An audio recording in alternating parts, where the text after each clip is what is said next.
All right. Okay, I'm gonna do this video here. Basically, what I'm doing is I am going to ceramic coat my car using the Nano Bond brand. Did a lot of research. This seems to be about as good as any of them. What I have here is a 14 Camaro with about 95,000 miles on it, and the paint is pretty crappy. It shines, but it doesn't pop, and there's a lot of flaws in the paint, so we're just going to make it look as good as it can. The first step in this process is clean it. Must really clean the car for the following steps. Understand something, ceramic coat is not a miracle. It won't take old crappy paint and make it look brand new, and it's unlikely it'll keep your brand new paint looking brand new if you don't do some sort of maintenance on it. Also, I'm doing some experimentation here, and basically the sides of this vehicle, just to give you an example, the sides of this vehicle are pretty dull, but they have a coat of oxidation on them. The side of this vehicle, I think, can come clean. I did the top of a fender here, and I ceramic coated it just for an example, and it shines, but it's not that brilliant brand new clear coat shine. Now, as you can see, the haze here, I compounded this hood like you wouldn't believe in a small area, trying to see if I could get all of the oxidation out of it, and I really can't. So in a case like this, ceramic coat is not going to help. This hood either needs to be repainted or have a get it down to this point, MEK it, and put a new coat of clear, which is a lot simpler but still not as good as new paint. Give you a little background on me. I paint aircraft, I paint cars, I can paint motorcycles, so I understand paint. The paint there on the 4Runner, I believe, is a single stage polyurethane. The paint on the Camaro is what's called a base clear, which means you spray on the base coat and it's dull, it has no shine to it, and then you put a clear coat on top of it, and as it cures, the clear coat bonds molecularly with the base coat, but you still have a thin layer of actual clear on top of the base.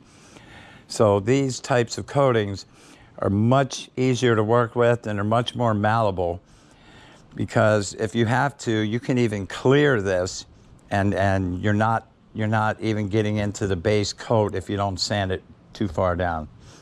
So first step here, we're going to wash the car, and as you can see, our challenges, all these bugs.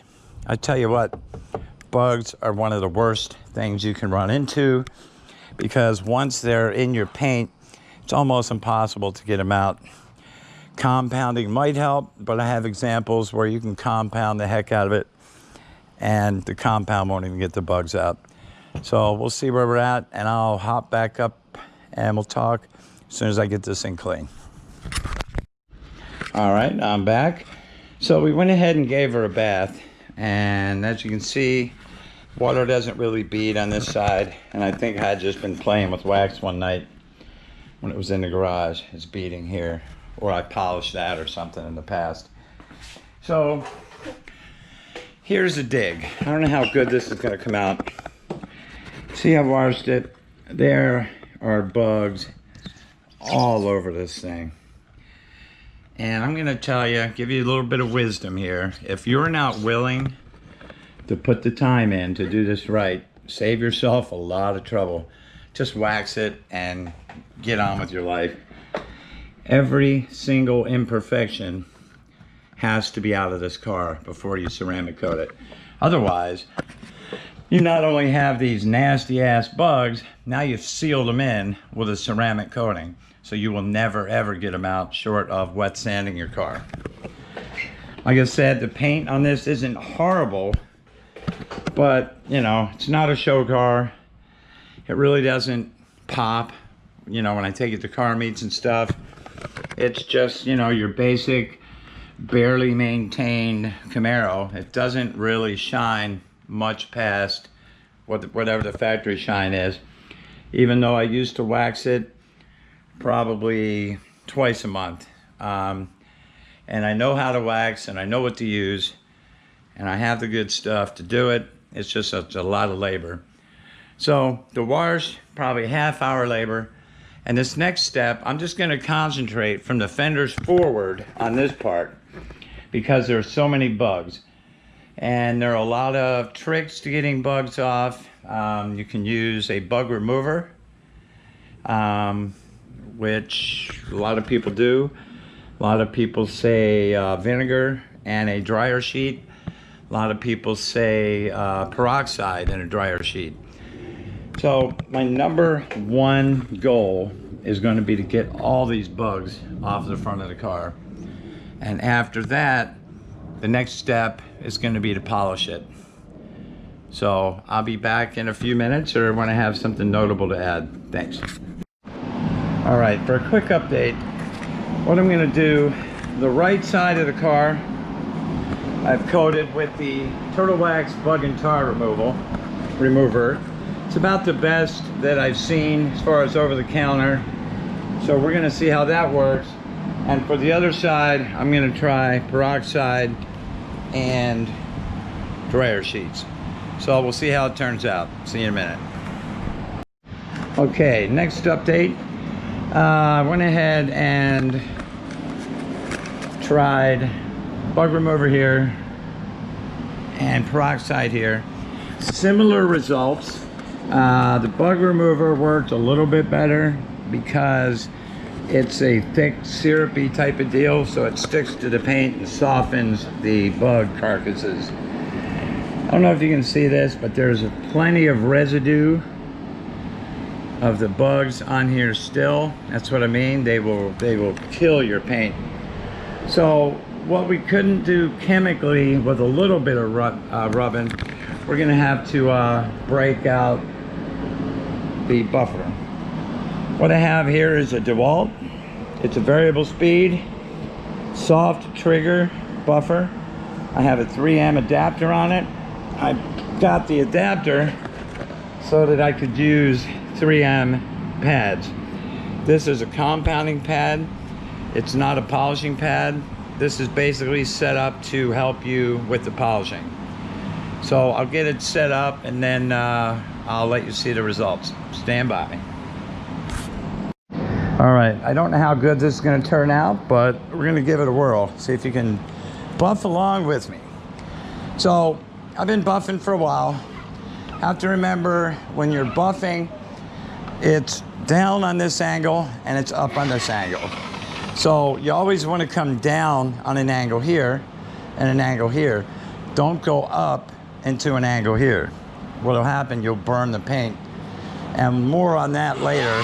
Let's see, this is a soft start buffer, soft start. So I can barely turn it. And then I can go up to whatever prescribed RPM I want right here. It's a really good tool. What I'm using is a Meguiar's polish. And I'm keeping an eye as I do this on the imperfections that I'm trying to get out of the paint. I'm not going very fast. Okay, I'm pretty happy with that little area there. So now we're gonna try this here. Now I'm gonna go down on the right, obviously.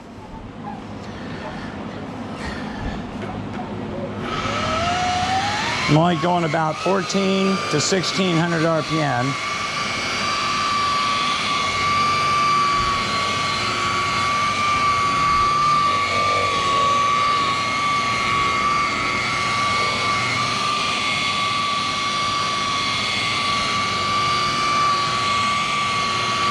Now this alone is going to bring the paint out really nice.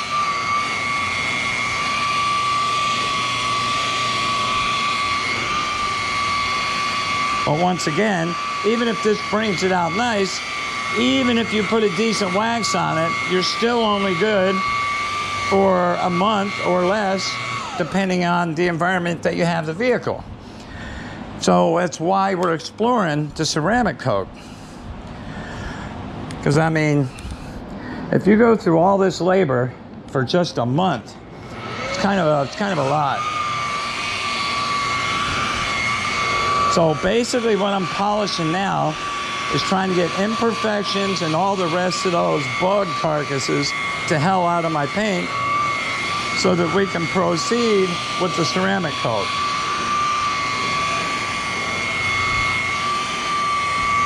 And we're gonna buff this, and then I'm gonna lightly wipe it.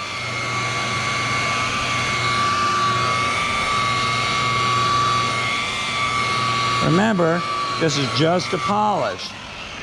There's no wax in this polish.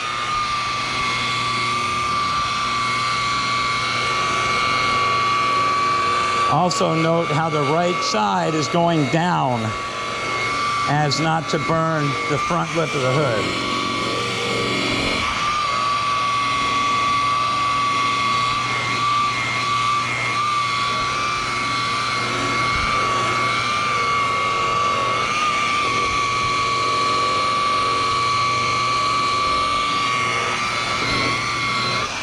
All right, see, that's pretty darn shiny. So let's wipe it off and see what our result is. Always keep plenty of clean rags around. Now, I do have a bunch of, old polish down there. So when we're done, obviously we're gonna pop the hood and hose, wash, wipe, or remove all that stuff. Okay, now, when I look at this, I don't see any, or certainly not much, bug residue.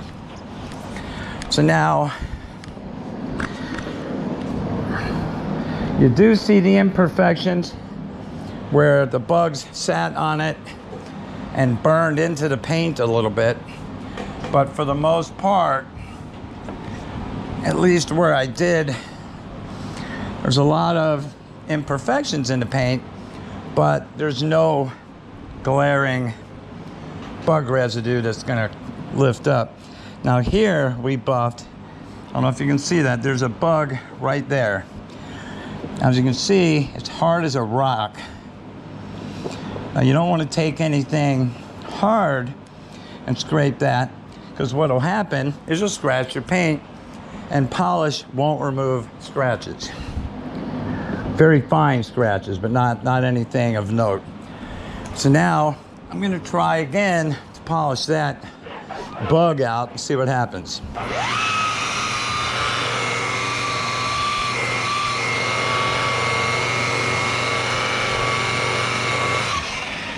Not a chance. That thing is hanging in there like grim death. Okay, I'm gonna go up a little bit with the RPM.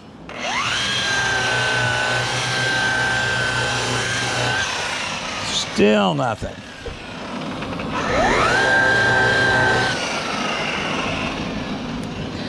So, since RPM didn't help, we're gonna go back down. And I think what I'm gonna do as a last ditch is I'm gonna try a little bit of actual compound on it. So let's go over here. So 3M rubbing compound, good stuff. But typically rubbing compound is gonna be a little more aggressive than what you're gonna need to use, unless your paint has some serious issues like the green 4Runner out there. Don't ever go with a higher abrasive than you need to, because you'll regret it later. You know, this compound is more aggressive than the polish.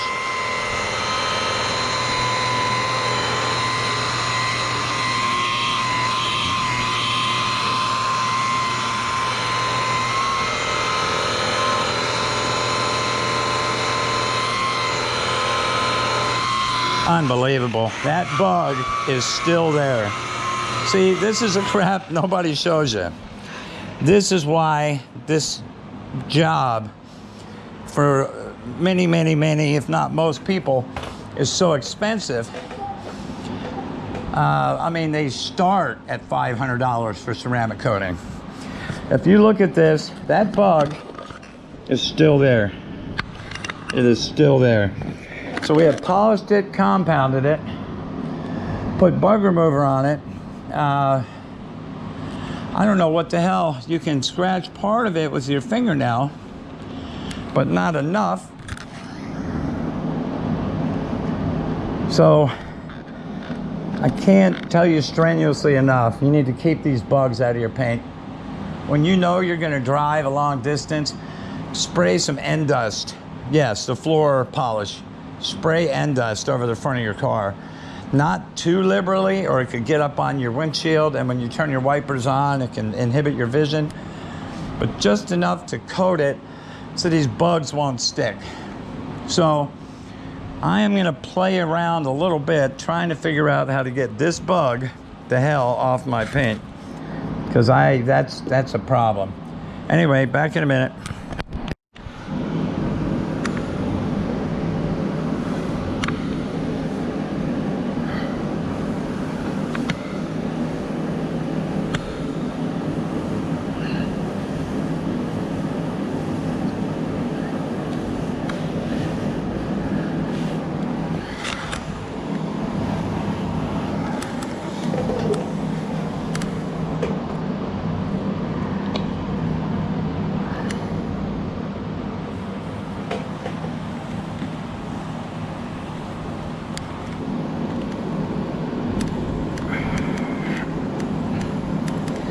This is incredibly on there.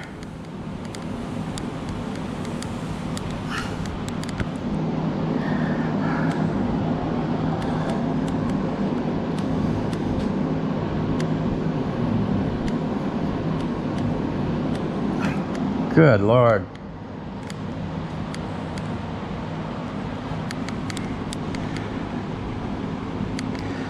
Well, I'm not going to sit here and run film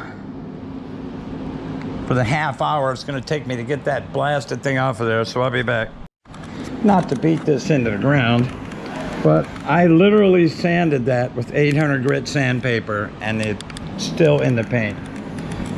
So I'll hit it with a little 3000 and then repolish it and see how much we can get off. I'll explain it when we come back. All right, so I sanded it. Now we're going to compound it to basically blend the sanding area in.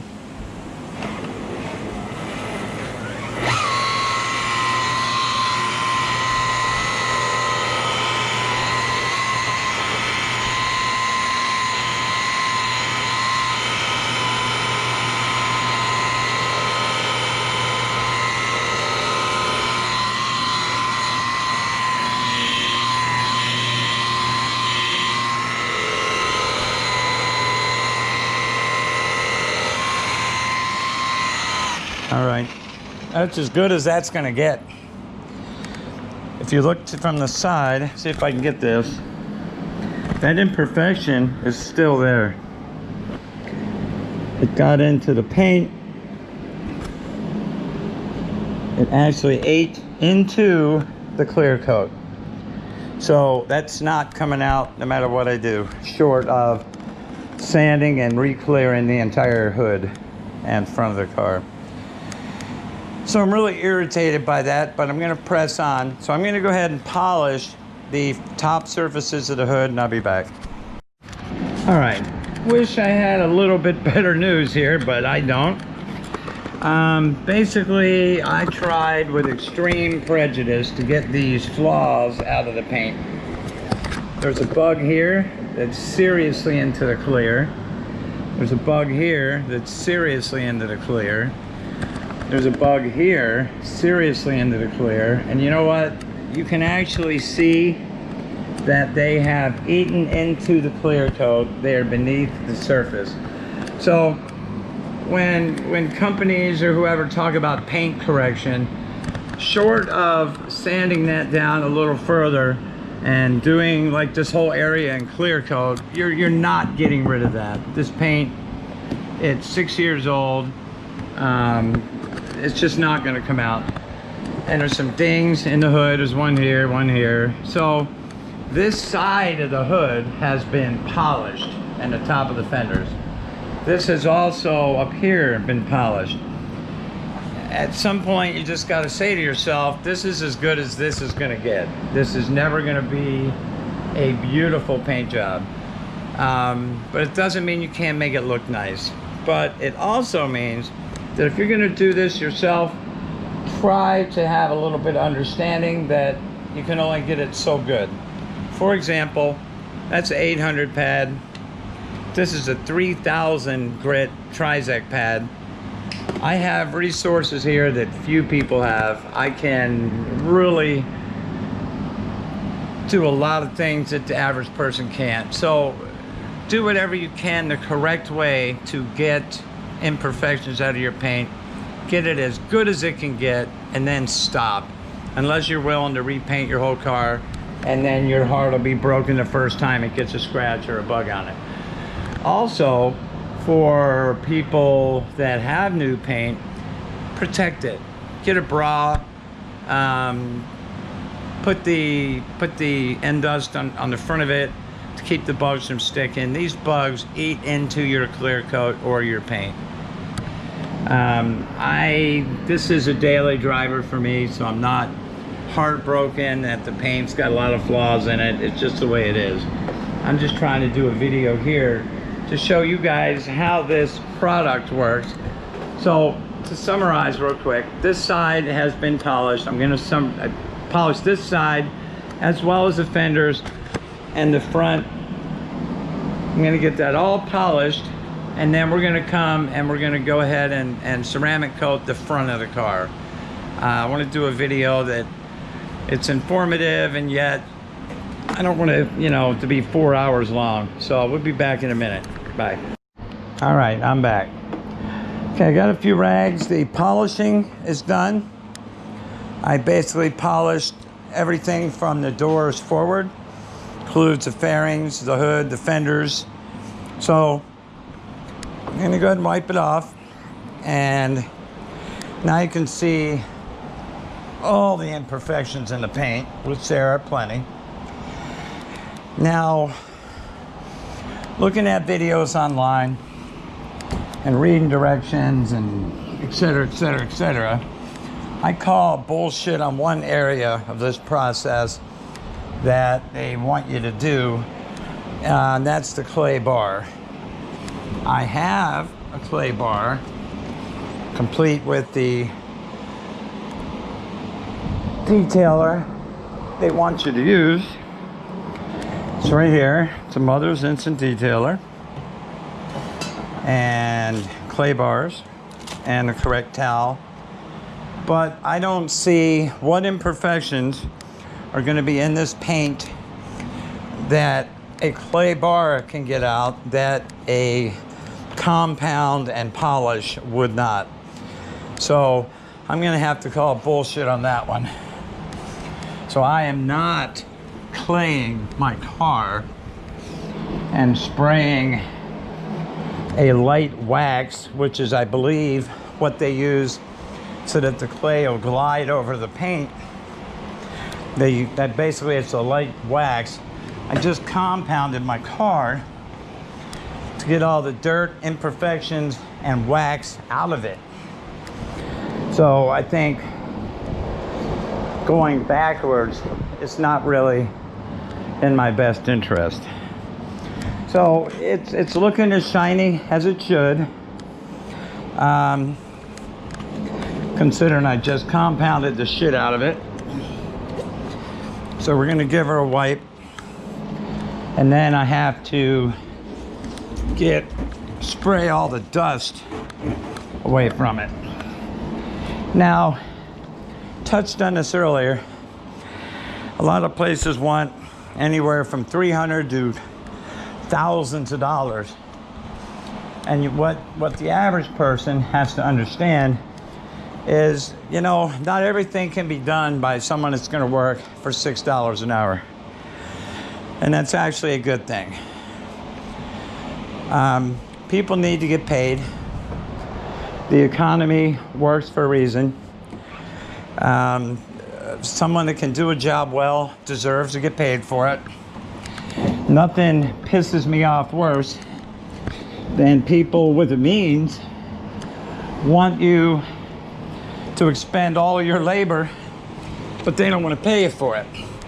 Of course, you know, they want to get paid $600,000 for showing up at business meetings and shaking their head yes with the CEO, but they don't want to pay you what you're worth to go out there and be subservient to them and work on their machines so that they can look like hotshots. So understand that where it is expensive, people deserve to get paid. So I'm not begrudging anyone the fact that they can get paid for the job that they do. I am just a stickler on, if I'm paying you to work on my car, you're gonna do it right or you're not gonna do it. I pretty much have never paid anyone to work on anything I own because I'm a mechanic of many kinds. Not trying to brag, I'm good enough to work in a dealer. I'm a certified aircraft mechanic. I've painted, I've detailed, so it's very little that someone can do that I can't do for myself. So that's why I do this myself. I'm not trying to start a business detailing because I can make more pretty much by going to work and working on aircraft than I could ever make detailing. Because if this were your car, I would probably be going a bit slower and a bit more care. But this is my daily driver. It's not a show car. I just really wanted to try this product out. So, in this case, you know, this is probably gonna take me to do the whole car, probably 10 to 15 hours of labor to do this whole vehicle, which is, it's a lot of time. So most shops' labor rate is between $50 and $100 an hour, because what a lot of people don't understand is those buff polishing pads, they're $30 to $40 a piece. The material for the ceramic coating is anywhere from $40 to $100, just enough to do your car. The clay blocks, the detailer, I mean, then you gotta have electric, you gotta pay, you know, people to work. This is not a cheap endeavor for anybody. So, I'm just trying to make my car look a little better. And I hope it's gonna last longer than a wax. I don't imagine that this product is going to be easy to get off of the paint if I don't like it, so I'm probably going to have to maintain it in some form or another for the life of the car. But when I make the last payment on this thing, probably going to paint it anyway. I want a different paint scheme on it. I'm not a big fan of the Fathom Blue or whatever they call it on this year. Just a very dark blue. And I want it to be white with the competition orange, i.e. red, racing stripes on it. But, you know, that's neither here nor there. Okay, so the front of the car has been compounded where needed. It has been polished. Put a lot of labor in getting the imperfections out of it, but the entire front of it has been prepped. So I'm going to take some alcohol and just give it a quick wipe, open the hood and clean out the joints, and we'll be back for the application of the ceramic. All right, I've just started the application process, and so far I just did the very front of the front end. I really am impressed. They tell you to do a 2x2 area and then move on to the next one and use a microfiber rag to buff it down. So I'm going to go a little bit of a bigger area for my own purposes.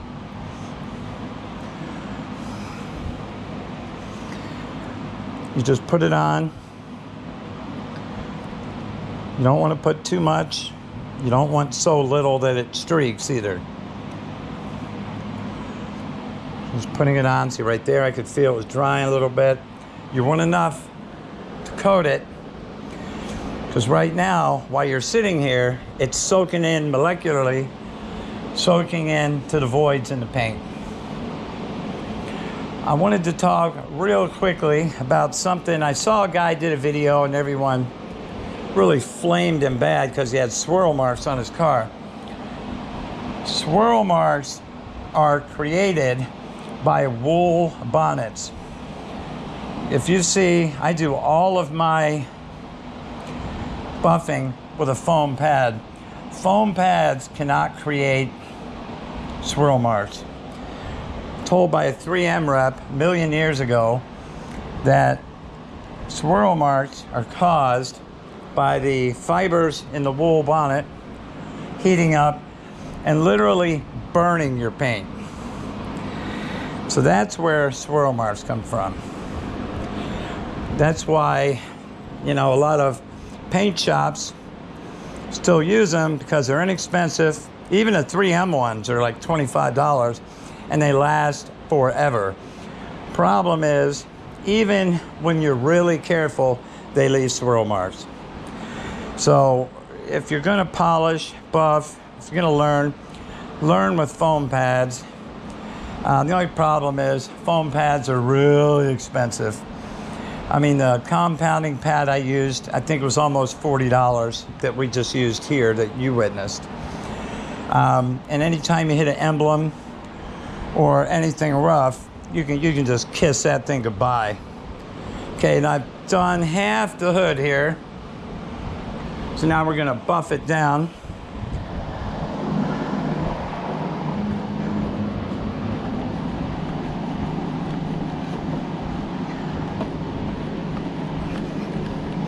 It's a soft microfiber towel.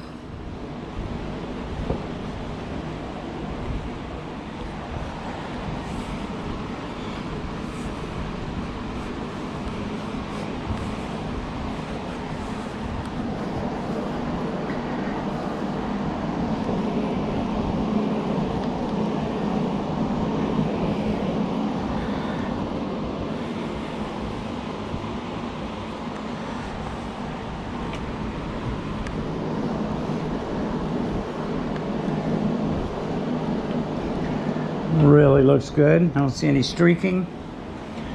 But you know, keep in mind, this isn't a miracle.